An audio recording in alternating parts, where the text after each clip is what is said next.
자, 의도치 않은 결과의 법칙이란 게 있어요. 세상의 모든 것이 연결되어 있다 보니까 다각도로 봐야 세상인데 한 각도만 보았을 때 나오는 거죠. 자, 영어 단어 암기 어떻습니까? 영어 단어 많이 알면 좋죠. 할 수 있습니다. 단어 암기해서 나쁠 건 없죠. 그렇지 않은 의도치 않은 결과는 뭘까요? 바로 같은 음식 매일 먹으면 질리는 것처럼 우리의 감성도 우리의 뇌도 상합니다. 먹기 싫어요. 하기 싫어집니다. 그래서 영어를 하지 않을 이유를 찾습니다. 하지 않아도 좋을 이유. 그동안 투자한 시간과 돈은 그냥 낭비가 되는 선택을 하며 선택을 찾아 헤매이며 영포자의 길을 어떻게든 찾아야 간다는 거죠. 이게 바로 부작용, 의도하지 않은 결과인 거예요. 자, 문법 하면 좋죠. 나쁘지 않을 수 있어요. 하지만 의도치 않은 역효과가 있습니다. 모든 문장에서 주어를 찾고 있는 자신을 발견할 것이고, 만약에 구조가 보이지 않으면 다시 처음부터 올라가고 있는 자신, 또 보고 하는, 올라가서 보는. 덕혜는 그렇다 치고 류스틴도 그럴 수 있을까요? 올라가서 다시 들을 수 있습니까? 자, 세상을 단순하게 보면 다른 곳에서 옆구리가 터져나가는 불상사를 겪을 수 있어요. 내가 영어를 단어를 모르니까 단어를 암기하자. 간단한 거죠. 내가 문장 구조를 몰라서 그런 것 같아. 그러니까 구문이나 문법을 보자. 내가 영어에서 발음을 모르니까 발음을 강의를 듣자. 이게 이 자체를 해결하겠다는 거잖아요. 자, 종합적으로 봐야 됩니다. 자신의 의도는 중요하지 않아요. 결과가 그렇게 될 수밖에 없습니다. 자, 영어 성적도 최상위권인 사립고등에서 전교권에 있던 아이도 영어 공부를 싫어합니다. 왜 그러냐 물어보니 억지로 하다 보니 다시는 영어를 하기 싫다는 거예요. 자, 그럼 영어로 공부한 시간과 투자한 돈은 다 어디에 가는 거죠? 그냥 대입으로 끝나는 거예요. 이게 바로 의도치 않은 결과를 낳는 겁니다. 이런 공부를 하시면 안 돼요. 한 번 쓰고 버릴 거라면 인생도 한 번 쓰고 버릴 겁니까? 아까운 거예요.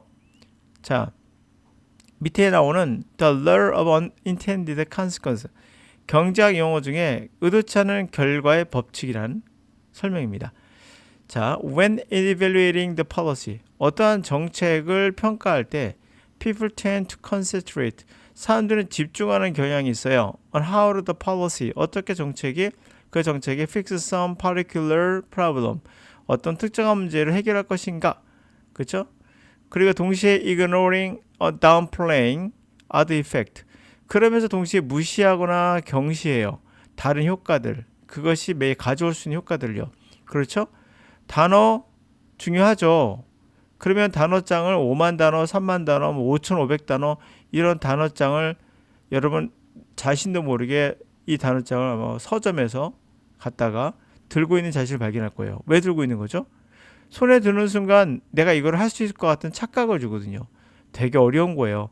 이 착각이 결국에는 영어를 포기하는 지름길이라는 걸 모르시는 거예요. 여러분들은 이런 단어장을 사실 판매하면 안 돼요.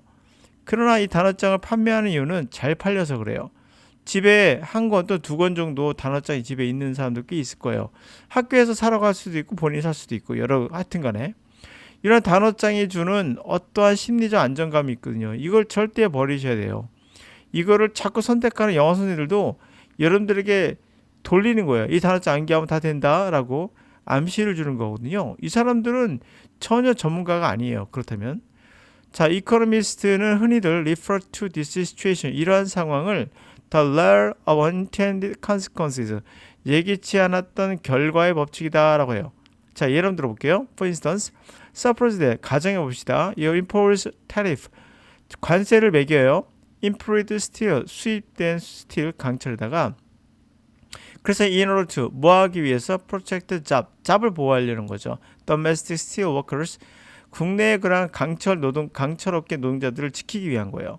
If impose high enough tariff, 충분히 높은 관세를 매기면 their jobs, 그들의 잡은 will indeed, 사실상 protect, 보호를 받겠죠. From the competition, 경쟁으로부터, by foreign steel companies, 외국 강철 회사로부터의. But 그러나 unintended consequence, 예상하지 못한 결과가 이거예요. The jobs some automakers, 일부 자동차 노동자들의 잡이 will be lost, 잃어버릴 겁니다. foreign competition, 외국 경쟁에 대해서 질 거예요. Why?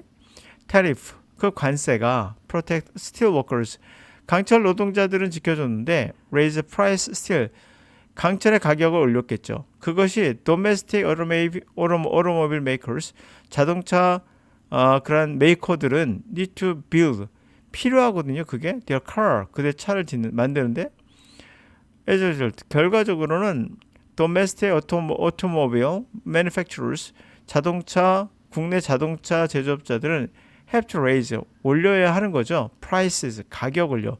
그들의 카에. 그러면서 making them relatively less attractive, 상대적으로 덜 매력적으로 만들겠죠. foreign car, 외국 차보다도. raising price, 올라간 가격은 결국 어떻게 되겠어요? tends to reduce domestic car sale, 국내의 그런 내수용 국내의 그런 카 세일을 줄여들 것이고, 주는 경향을 주는 쪽으로 갈 것이고, 그래서 some domestic auto workers, 국내의 그러한 자동차 공장 일하는 분들은 그들의 잡을 잃어버리겠죠. 바로 이런 거거든요. 여러분들이 하나를 해결하기 위해서 내가 영어에서 부족한 게 뭐지? 라고 하는 그런 생각하는 거 있잖아요. 자, 단연코 여러분들이 주의할 게 뭐냐면, 자, 다시 한번 볼게요. 시중에 보면은 이런 것들 많습니다. 시중에 여러분들을 평가를 해요. 예를 들면 어휘 평가를 합니다. 어휘력 테스트를 보죠. 또는 어법 같은 구문 독해를 보고, 또는 어법 문제 같은 걸 보거나 해서 이제 문법적인 어떠한 분석력이 있는가, 기본이라고 하지, 일명 기본 아닌데 사실 기본이라고 하는 어떤 구문 같은 거를 체크해봐요. 체크해가지고 보자르면 구문에 대한 기본이 없어요. 그럼 기본 이걸 하셔야 됩니다. 또는 오히려 구문은 좀 돼 있는데 어휘가 부족하네요 라고 할 수도 있고요. 또 리스닝이라고 한다면은 이게 발음에 대한 발음을 구별 못해서 그래요. 뭐 이럴 수 있습니다. 충분히. 또는 표현법에 대해서 몰라서 그럴 수 있어요. 자, 이렇게 그냥 쫙 분류를 해요.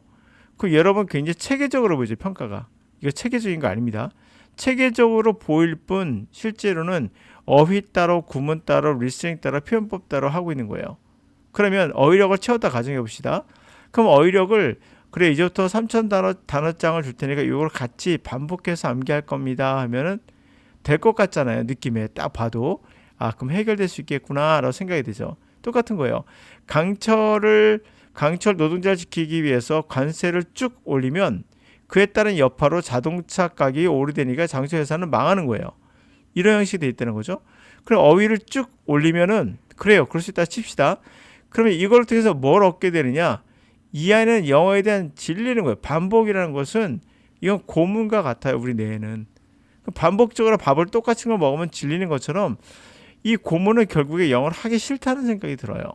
자, 이걸 어느 정도 채워다 칩시다. 이제 구문 독해할 거 아니에요. 구문하고.